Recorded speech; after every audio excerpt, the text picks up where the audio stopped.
Halo semuanya, apa kabar? Semoga kalian semua dalam keadaan sehat dan semangat ya. Perkenalkan, saya Lestiani dan saya akan menjadi pemandu kalian dalam mata kuliah Analisis dan Desain Sistem Informasi selama 1 semester ini. Hari ini kita akan memulai pertemuan pertama dengan topik yang sangat menarik dan fundamental dalam dunia teknologi informasi, yaitu analis dan desain sistem informasi. Sebelum kita masuk ke materi, saya ingin bertanya, apa yang terlintas di pikiran kalian ketika mendengar kata analisis dan desain sistem informasi? Coba pikirkan. Mungkin ada yang berpikir tentang coding, flowchart, atau bahkan membuat aplikasi. Nah, di pertemuan ini kita akan membongkar semua hal tersebut secara bertahap. Kenapa topik ini penting?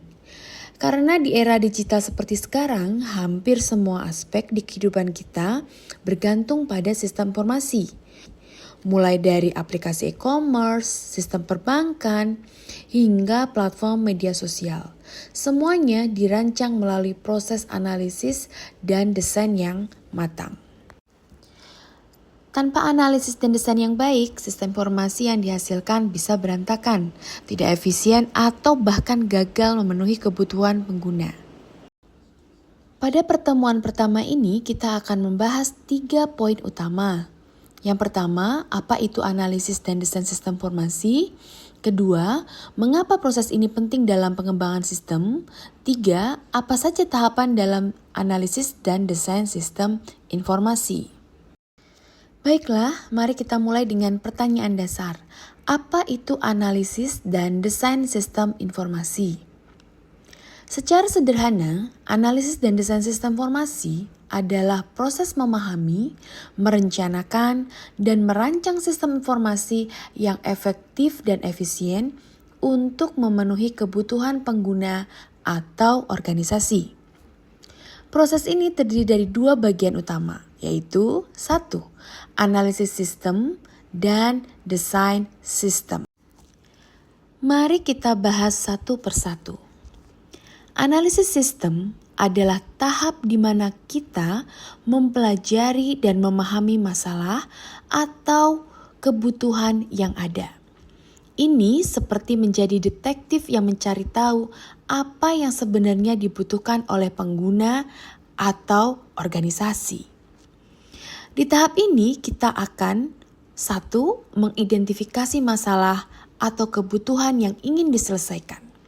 2. Mengumpulkan data melalui wawancara, observasi, atau studi dokumen. Yang ketiga, menganalisis data untuk memahami alur kerja, kebutuhan pengguna, dan kendala yang ada. Contohnya, misalkan ada sebuah toko online yang kesulitan mengelola pesanan pelanggan karena sistem yang mereka gunakan masih manual. Di sini tugas kita sebagai analis adalah mengidentifikasi masalahnya. Seperti proses yang lambat, sering terjadi kesalahan input data, atau kurangnya integrasi antara sistem penjualan dan inventory. Setelah kita memahami masalahnya, langkah selanjutnya adalah desain sistem. Di tahap ini, kita merancang solusi yang akan mengatasi masalah tersebut. Desain sistem melibatkan 1. Merancang alur kerja baru yang lebih efisien. 2. Membuat spesifikasi teknis seperti database, antarmuka pengguna, dan integrasi sistem. Yang ketiga, memastikan solusi yang dirancang dapat memenuhi kebutuhan pengguna dan mudah digunakan. Misalnya, untuk toko online tadi, kita bisa merancang sistem baru yang terintegrasi di mana 1. Pesanan pelanggan langsung masuk ke database. 2. Stok barang otomatis terupdate. 3. Laporan penjualan bisa diakses secara real time. Analisis dan desain adalah 2 tahap yang saling terkait.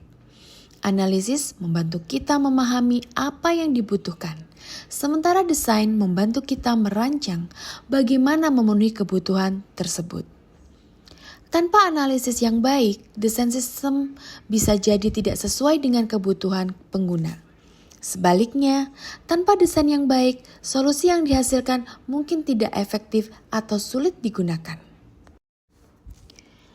Contoh nyata dari analisis dan desain sistem informasi bisa kita lihat dalam aplikasi sehari-hari, seperti aplikasi e-commerce, contohnya Tokopedia, Shopee, sistem perbankan online, contohnya mobile banking, dan platform media sosial, contohnya Instagram dan Twitter.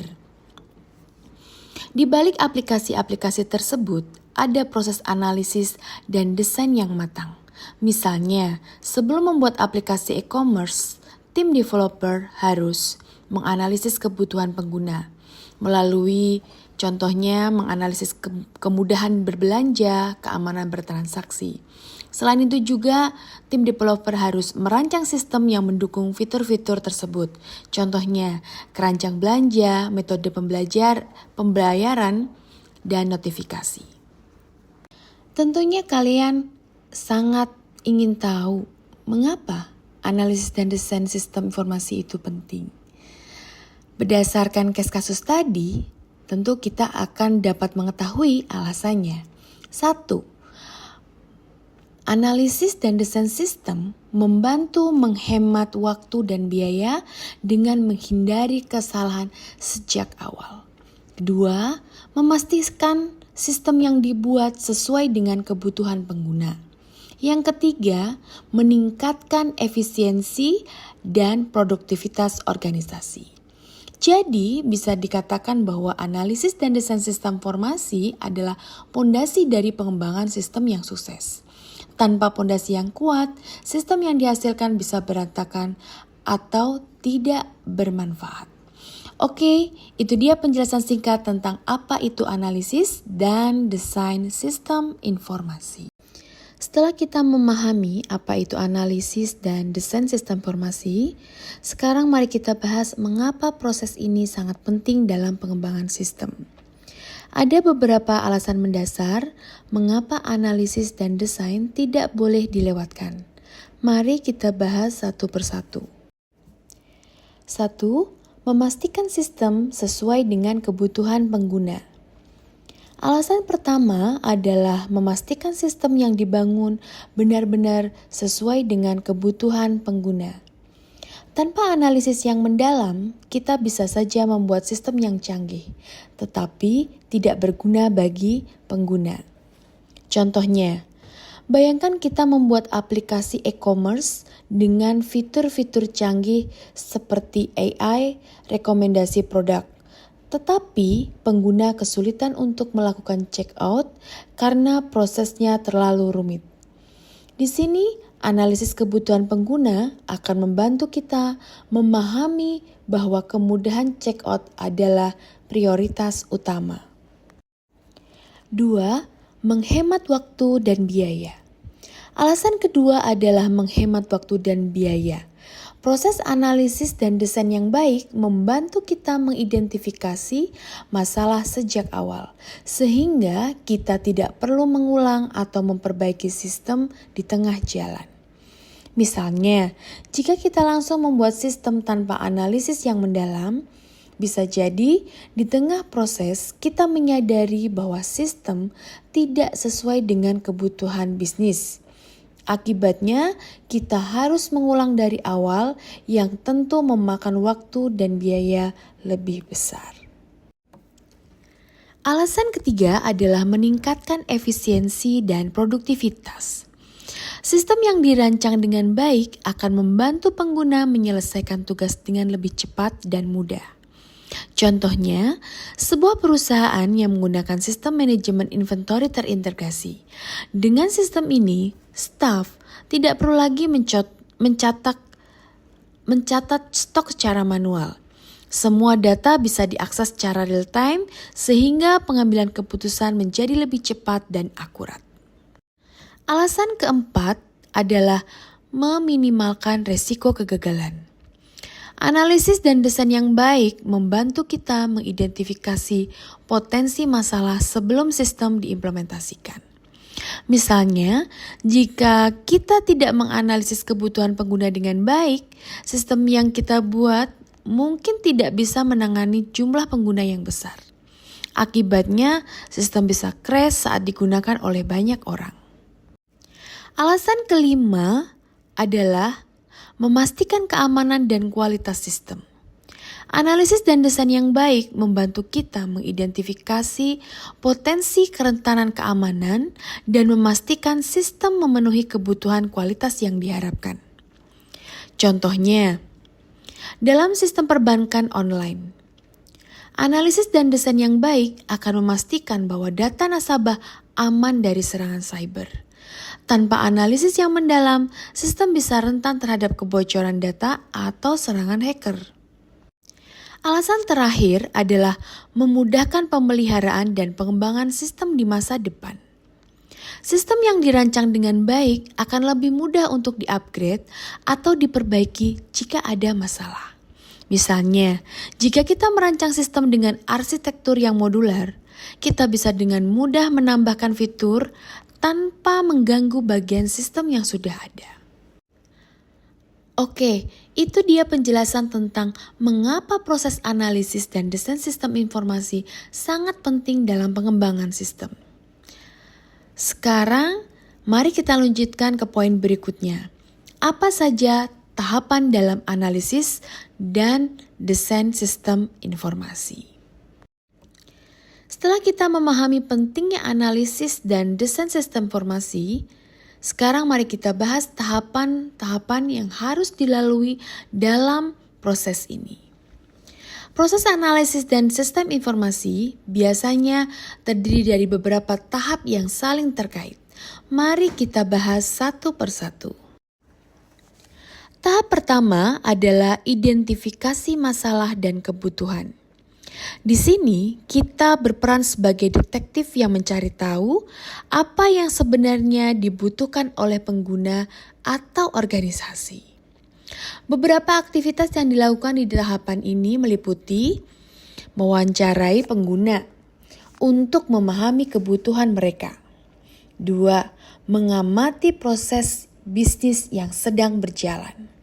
Yang ketiga, mengumpulkan data dari dokumen atau sistem yang sudah ada. Contohnya, jika kita sedang mengembangkan sistem untuk sebuah toko online, maka kita perlu memahami 1. Bagaimana proses pemesanan saat ini misalnya. 2. Apa kendala yang dihadapi oleh staf atau pelanggan. 3. Fitur apa yang paling dibutuhkan oleh pengguna. Setelah mengidentifikasi masalah dan kebutuhan, langkah selanjutnya adalah analisis kebutuhan. Di sini kita menganalisis data yang telah dikumpulkan untuk menentukan apa yang sebenarnya dibutuhkan oleh sistem baru. Beberapa aktivitas di tahap ini meliputi 1. Membuat daftar kebutuhan fungsional, yaitu apa yang harus dilakukan oleh sistem. 2. Membuat daftar kebutuhan non-fungsional, contohnya kecepatan, keamanan, skalabilitas. Yang ketiga, mengidentifikasi stakeholder. Maksudnya adalah siapa saja yang terlibat dalam proses tersebut dan yang berkepentingan. Misalnya untuk toko online tadi ya, kita mungkin menemukan bahwa sistem baru harus memiliki fitur kalau fungsional misalnya proses checkout yang cepat, integrasi dengan metode pembayaran digital. Kalau non-fungsional contohnya adalah keamanan data pelanggan, kemampuan menangani 1000 transaksi per detik.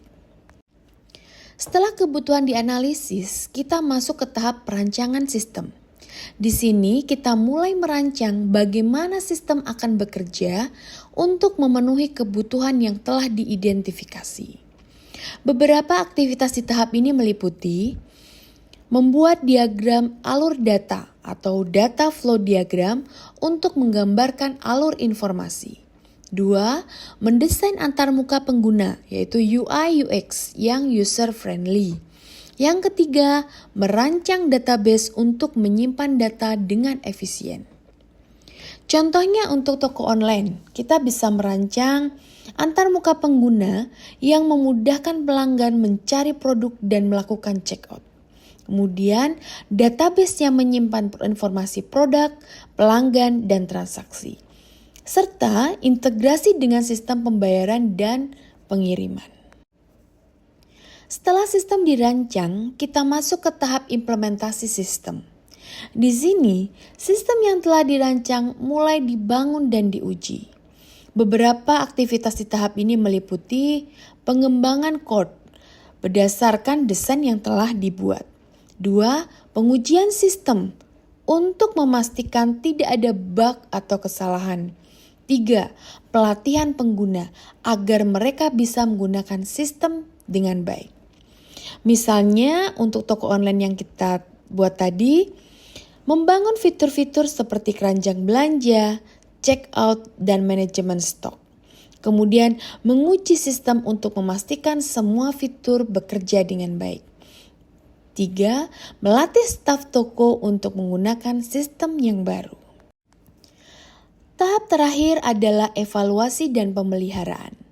Setelah sistem diimplementasikan, kita perlu memastikan bahwa sistem berjalan dengan baik dan melakukan perbaikan jika diperlukan. Beberapa aktivitas di tahap ini meliputi memantau kinerja sistem untuk memastikan tidak ada masalah, menerima feedback dari pengguna untuk perbaikan, melakukan update atau upgrade sistem jika diperlukan.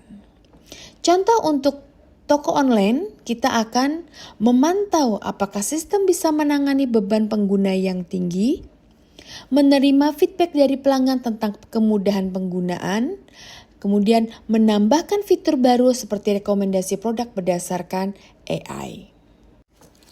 Jadi, secara ringkas, dalam analisis dan desain sistem informasi, tahapannya adalah 1. Identifikasi masalah dan kebutuhan. 2. Analisis kebutuhan. 3. Perancangan sistem. 4. Implementasi sistem. Dan yang kelima adalah evaluasi dan pemeliharaan. Oke, itu dia penjelasan tentang tahapan dalam analisis dan desain sistem informasi. Baiklah, kita sudah sampai di akhir sesi pembelajaran ini. Sebelum kita tutup, mari kita rangkum kembali apa yang sudah kita pelajari. Hari ini kita telah membahas apa itu analisis dan desain sistem informasi, yaitu proses memahami, merencanakan, dan merancang sistem informasi yang efektif dan efisien. Mengapa proses ini penting? Karena membantu memastikan setiap sistem sesuai dengan kebutuhan pengguna, menghemat waktu dan biaya, serta meningkatkan efisiensi dan produktivitas. Tahapan dalam analisis dan desain sistem informasi dimulai dari identifikasi masalah, analisis kebutuhan, perancangan sistem, implementasi, hingga evaluasi dan pemeliharaan.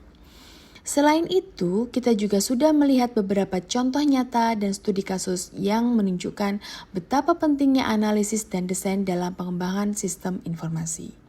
Saya ingin mengingatkan bahwa analisis dan desain sistem informasi adalah pondasi dari pengembangan sistem yang sukses.